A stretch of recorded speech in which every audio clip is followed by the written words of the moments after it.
G'day guys, Vindicator Jones here and welcome to my first ship video review of the new Federal Corvette. At first I was extremely excited to hear about the Corvette and that it will be more combat focused compared to the Anaconda. I was even more excited when I learned it could carry dual C4 PAs side by side and very close together. But was then disappointed when I discovered that it would only have one large hard point, two mediums and two small. I was then even more disappointed with the ship's jump range and started to lose hope. As most people, I felt the Corvette was more of a side grade to the Anaconda, and due to Class 4 weapons limitations, its weapons performance might not be as effective as the Anaconda's. However, from my experience, ED ships rarely reflect their on-paper performance with their in-game performance. For this video, I'm running full A grade components except life support and sensors, running 5 shield boosters, 2 C4 PAs, and the rest pulse lasers for maximum efficiency. I want to keep as much power available for the PAs instead. I also have 2 Class 7 SCBs, military armour, and enough hull reinforcement packages to sink an aircraft carrier. I'll discuss specifications of the Corvette towards the end of the video, but for now, let's just jump straight into the action. Alright, let's just see how this goes against the small ship first. Let's try this out. Got this little Imperial Eagle here. Oh, there we go. Well, I suppose we kind of expected that.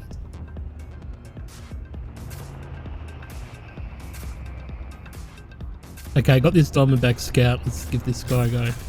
Ah, one missed, but that's alright. Okay, he's trying to use chaff. Can't be bothered. Just trying to get him with the plasma accelerators. I'll give him a couple of rounds. And there we go. Okay, let's try something a bit bigger.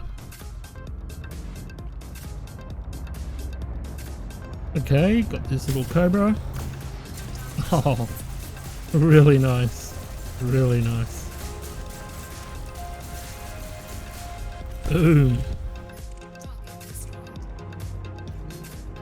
Okay, let's try a Federal Assault ship. Line this up carefully. Yes. Oh, all shields down. Yep. Nice. I'll just lay into him with the main guns for a bit. Soften him up a bit so I get a nice lock on with the plasmas. Oh, firing back. How rude. Oh, God, these things handle good. Actually, the Corvette, I'm actually pretty impressed with the Corvette's maneuverability. It's not fantastic, but for what it is, I'm pretty happy with it. Okay, this guy's trying to outturn me. Nice little boost turn there. Chaff, goddamn chaff.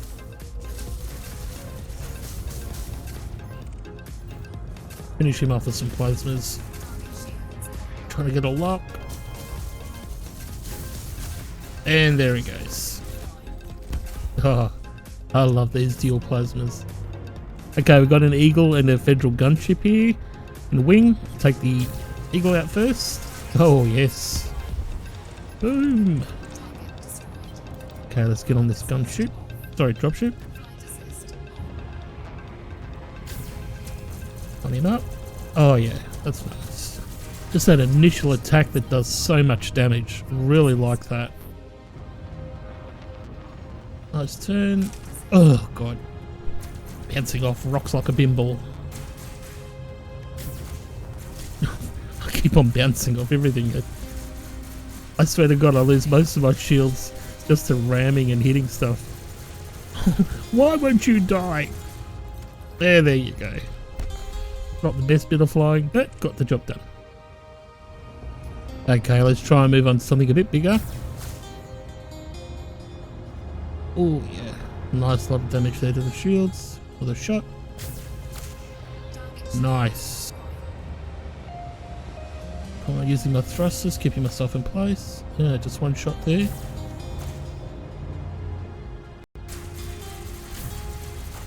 Oh yes.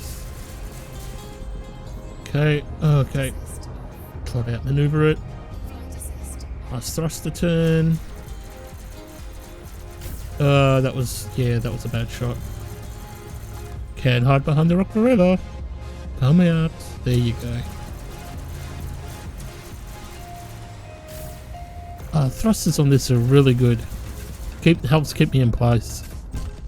Beautiful. Okay, let's try a Fer-de-Lance. Now, I have to say, I find NPC Fer-de-Lances pretty easy compared to other NPCs. Don't know if it's an AI issue, but they definitely could do with a school boost. Anyway, yep. There it is, goes down quite easily. Try the plasmas on the hull. See, look at the hull.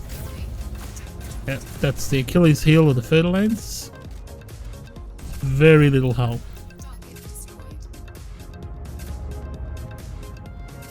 Okay, trying to sneak up on this Fer-de-Lance. Oh, overshoot. He'll zoom off. There he goes. That's a problem with the Corvette. It does take a little while to slow down. Yeah, look at the hull. The hull just drops on these things.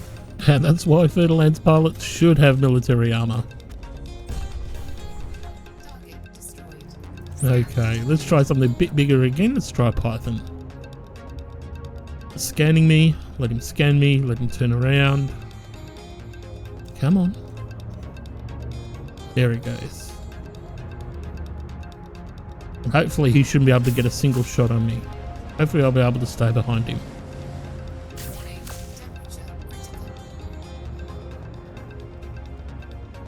Yep, don't take a shot. No. Should always try and take a shot with the top of the bottom of the hull exposed like that. Yeah, just soften him up a bit more. Ooh, that was close.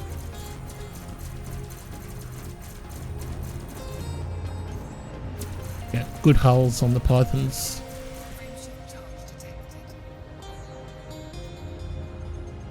Come on, turn. There we go. That should finish it. Yep, there he goes. Nice. Okay, let's try an Anaconda.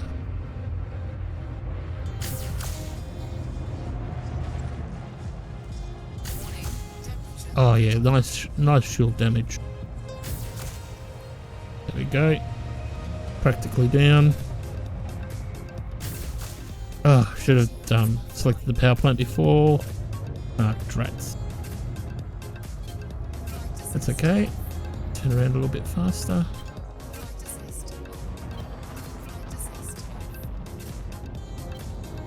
Trying to stay out of its firing arc.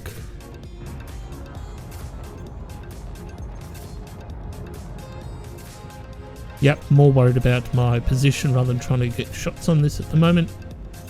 But it should be safe now.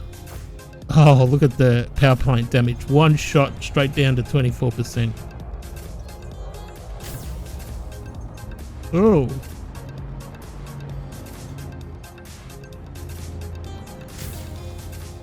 Oh dear God. Alright. I am digging the thrusters on the Corvette. They really do allow you to keep yourself into position and to hold your position when firing. So yeah, I mean, it's not super maneuverable, but you can really hold yourself in place when you want to. There it goes. Just finish it off. Nice.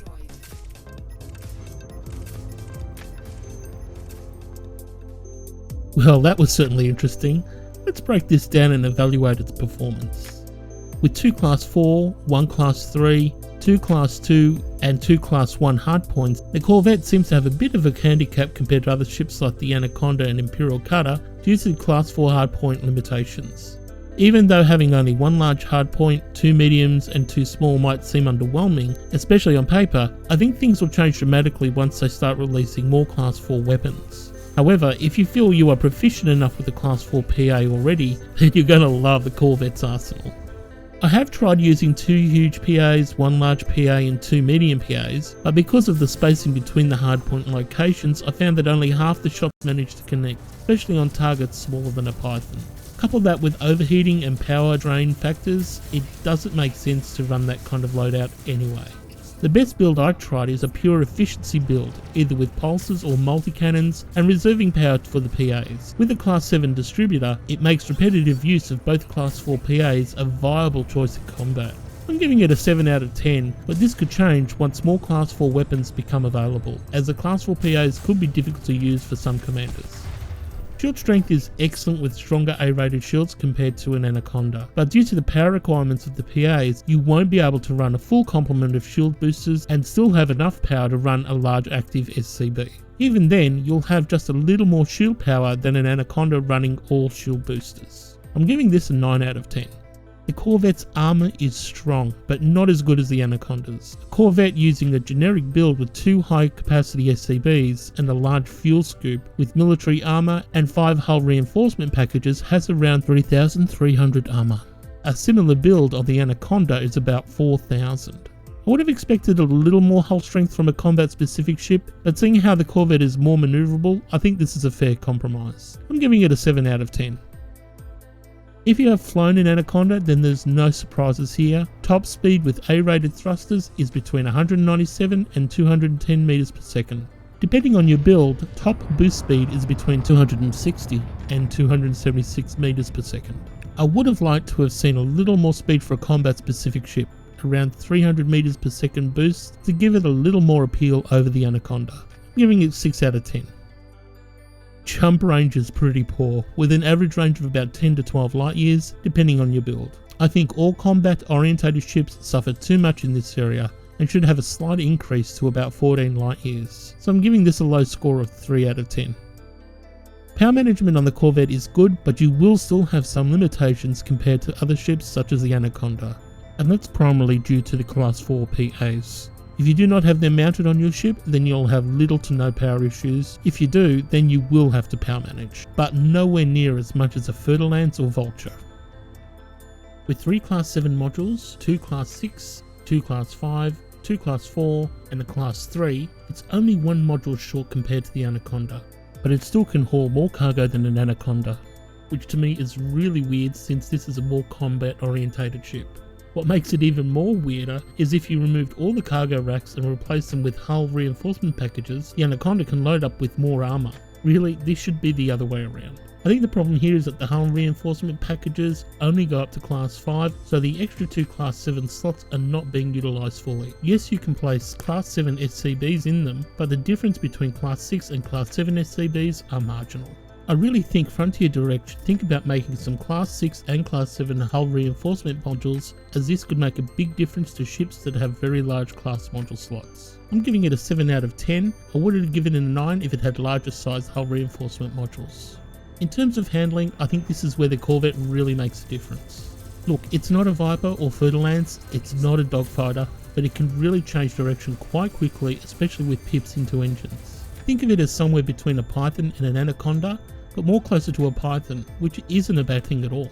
It allows you much greater opportunity to get those Class 4 PAs on target compared to an Anaconda.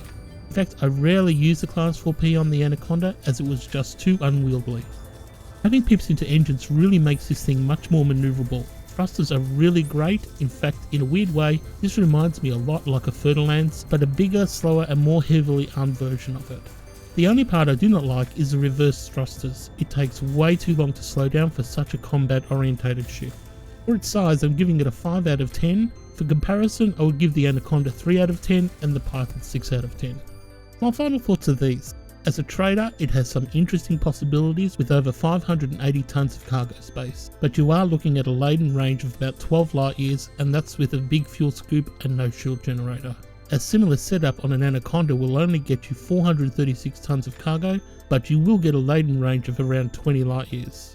As an explorer, go with an Anaconda. It's cheaper, jumps further and uses less fuel. No more needs to be said here. But for combat, I really feel the Corvette is a cut above the Anaconda.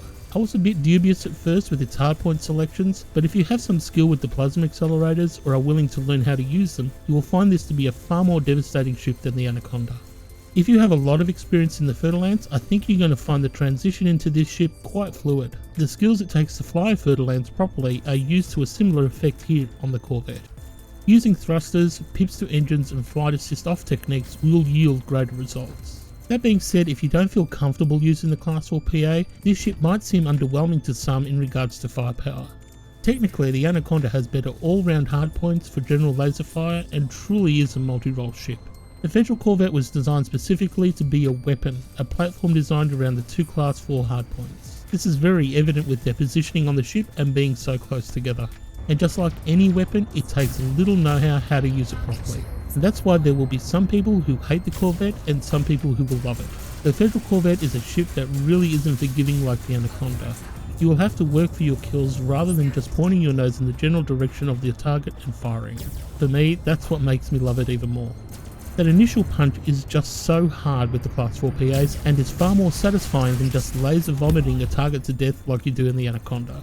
But as I have said, the Corvette isn't for everyone. If you prefer something that you can do a little bit of everything in, then get an Anaconda, or consider the Cutter. If you want a combat specific ship with devastating punch that takes some skill to use, then you're going to love the Corvette. I hope you enjoyed my first ship review. If you did, please hit that like button and subscribe. If you would like me to review another ship, please let me know in the comments section below and I'll have a look at it. Also, don't forget to check out my other videos if you have the time. Anyway, this is Vindicator Jones signing off. Thanks for watching and I'll see you out there in the big black.